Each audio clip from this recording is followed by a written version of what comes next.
Life is a trip. One moment you're cleaning toilets and the next you're racing a beautiful woman down a mountain road after she made love to her motorcycle in front of you. Life is pretty weird. For a select few, it's even truly an adventure. Kintaro Oe is one of those few. He is a freeter, someone who longs so badly to be unshackled by monotony that he travels from town to town on his trusty Mikazuki 5, taking odd jobs and becoming an expert in all of them while meeting people and boobs along the way. He's a wandering student, a student of life. This is so educational. Is this not the life of one we'd call a Golden Boy? Originally published in 1992, Golden Boy was a manga featured in Super Jump. It is perhaps the most famous work of Tatsuya Egawa for its shameless, shameful beauty. Our boy Kintaro has a fascination with toilets that attractive women have sat on because he longs for hepatitis. He also longs to be enslaved by a strong, powerful woman, and he rocks the rock hard on more than several occasions. Egawa and anime director Hiroyuki Kitakubo packed a lifetime of dear God what is happening into 6 episodes that cover everything from Yakuza daughters with daddy issues to attempted noodle house takeovers. While watching Golden Boy, I found myself experiencing an ode to life. An adventure led by a man of pure hearts that wasn't Goku. It was stupid and over the top and sexy. To get personal for a second, I'm currently on the end of what's felt like a creative slump. That feeling inside me that made me want to write or edit or whatever had dwindled after 5 years on YouTube, but in recent months, it's coming back with a vengeance. Golden Boy in all its purity is just what I wanted as I head towards that light at the end of the tunnel. Maybe you've never heard of this brief and obscure anime. Maybe you have. Either way, it'll take you on a journey of a man who in kindergarten wrote in his notebook, "I really like to study. Often I wonder when it was that our schools forgot the true meaning of study." Something which is now so often misunderstood by teachers and parents. Learning ought to be both stimulating and entertaining. Indeed, our bumbling protagonist does not have his face in a textbook in a dull library. He has his face in other places.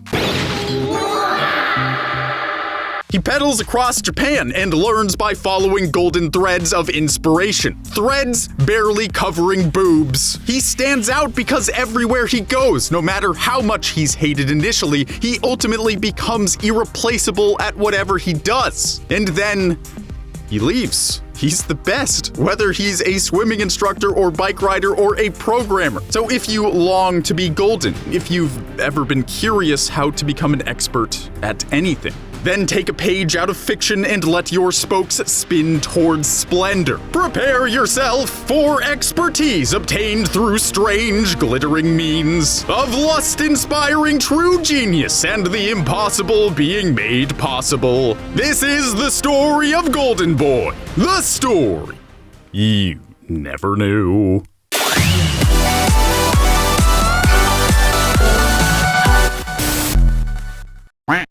We first meet Kintaro riding his bike into a pile of trash. Then he gets 10 grand from a reasonably dressed lady who happens to be the big boss of a budding software company. Kintaro, being the smooth talker he is, lands himself a job there in hopes of not only learning about software, but also hardware, if you know what I mean! Oh, you're so naughty! My name is Grant, in case you're wondering. My writing skills are top-notch. That's how I came up with that joke. Mike is currently on vacation, probably reading hentai and playing video games. I'm pleased to be with you this week. Like, really. Thanks for tuning in. You're beautiful. I love you. Let's talk about some Golden Boy, our handsome hero. He is pleased to be learning important facts like C isn't sex. C, of course, being a programming language. While performing his janitorial duties, he unplugs a server to save electricity because saving company costs is OP. Doing that deleted the product the company had worked on for the last few months. It was supposed to ship out tomorrow, so his attractive blonde boss spits in his mouth and he absolutely loves it. Then he spends the next week creating a newer, better, more user-friendly version of the software he deleted. The day is saved, but he pedals off into the sunset before before he can get his praise. This is the essence of the show. Golden Boy saves the day but leaves before he can set down roots. At the end of most episodes, we hear that Kintaro went to law school in Tokyo but dropped out as soon as he did everything needed to graduate. His character is one who does things to live life to the fullest and only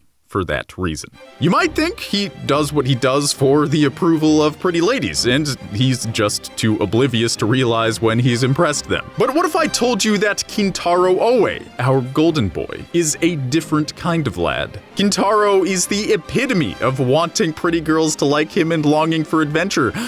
Right? Wrong! You may think I'm crazy for saying that, but let us continue, gentle viewer. Kintaro pedals his way across the highways and byways until he finds a new place to learn. He instantly falls in love with a Yakuza boss's daughter's underwear, and she notices. She's constantly under the watchful eye of her father, and so she's never allowed to get the D. Instead, she uses our golden boy as her plaything, teasing him with her bod for attention as he cosplays Steve from Blue's Clues. She thinks she has him by the peen until she steals his notebook. She thinks she's very bold in playing the tease by taunting me in her amateurish fashion, but in truth, she's really a very sad girl. That's right, our boy ain't just a horny doof, he's a man who sees deeper than most. Which is one thing I love about this show. While a lot of anime are based around high schoolers who do high schooler things based on their high school perspective on the world, Kintaro is 25. He's not coming of age, he's already an adult, albeit a young one. Though his banana goes bananas over melons and buns, he has enough life experience to know what's really going on and to know why he's really here. His schoolgirl crush decides he's gonna take a beating for seeing past her facade, but when Kintaro makes no excuses to her father and even confesses his love and gives her a kiss in front of her father, she falls hard in love. Not on the ground. But he pedals off yet again, face swollen, with a promise from her that her virginity will be his if he ever comes back. But he never rushes back. The next few episodes are more of the same. Kintaro makes a bad to mediocre first impression, only to beg for forgiveness and ultimately either impress his bosses or also the ladies he loves. He saves a noodle house from a corporate douche's greed. He brings new life to a swimming instruction center. He fails miserably serving Japanese high society, but ultimately impresses the woman he crushes on, who only makes love to her motorcycle because men are boring. It's all quite magical. His authenticity transforms his bizarre nature into an awkward swagger that lifts the world around him. He goes so far as to jump his bike off a ravine in hopes it would grant him entrance to her pink motorcycle garage. As Kintaro falls to what should be his death, our femme fatale looks regretfully for the man who finally got her cake moist. If only he wasn't dead. He took those turns like a champ. Sparks flew from pedals scraping cement, and that's why butterflies fluttered in her heart. But wait, he's alive! But his brakes are broken, so he rides away to his next passion project. Indeed, our hero is so obsessed with the thrill of the moment that he never lingers. He pushes forward on a shining cloud of inspiration. Ralph Waldo Emerson once said, "It's not the destination, it's the journey." That quote was so true that it became a cliche. Kintaro once again pulls his magic to, this time, help an animation company meet their impossible deadline. To do that, he calls upon the ladies he met along the way. They're all overjoyed to hear his voice and do not hesitate to offer their services to make this movie happen. The showing is a success.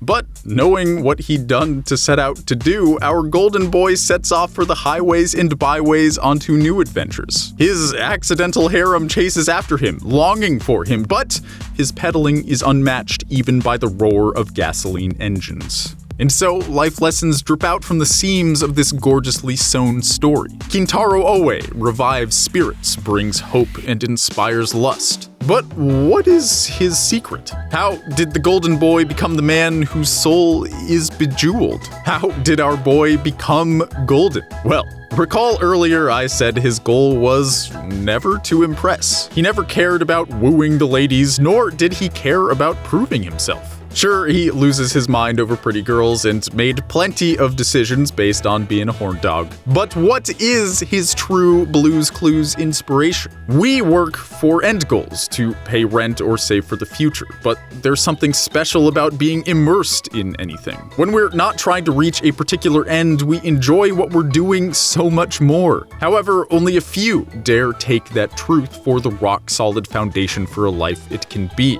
4 years ago, I decided to live much like Kintaro. I quit my stable software engineering job to make videos on the internet. However, somewhere along the way, I got burned out trying too hard to make it work. I came to think I was living this lifestyle just to make a living doing something I could tolerate. The golden boy within me had gone dormant, and I was no longer making things that tickled my inspiration. Hi, I'm Grant, and I'm a FNAF YouTuber. Hi, Grant. Most of us set off on a journey at some point with a clear reason for why we do it. It's so easy to get caught up in paying bills or impressing your boss or getting views, but ultimately, this robs us of our inner genius and creativity. By genius, I simply mean reaching one's full potential. We can't all be Einstein, but we can learn new things because life is fascinating and not because we need to be good little citizens. Kintaro is a genius programmer, innovative swimming instructor, and noodle house savior because his furnace of inspiration always has a fire raging. Before he can get seduced by head pats or jiggly body parts or the comfort of a stable lifestyle, he moves on to the next big thing to embrace it with fresh eyes. When he got down on his knees and begged for forgiveness, it was always because of his desire to be educated. He set out across Japan in search of knowledge, and he could only do that if his bosses let him stay. Approval was a means to an end, not his end goal itself. The gawking at bodies, begging for forgiveness was all secondary to his love of studying and his love of love. A life that is very educational is the life our hero wishes to live. So he quit law school when he learned what he needed to. He pedaled away from ladies head over heels because he cared more about helping them than getting them in bed. His love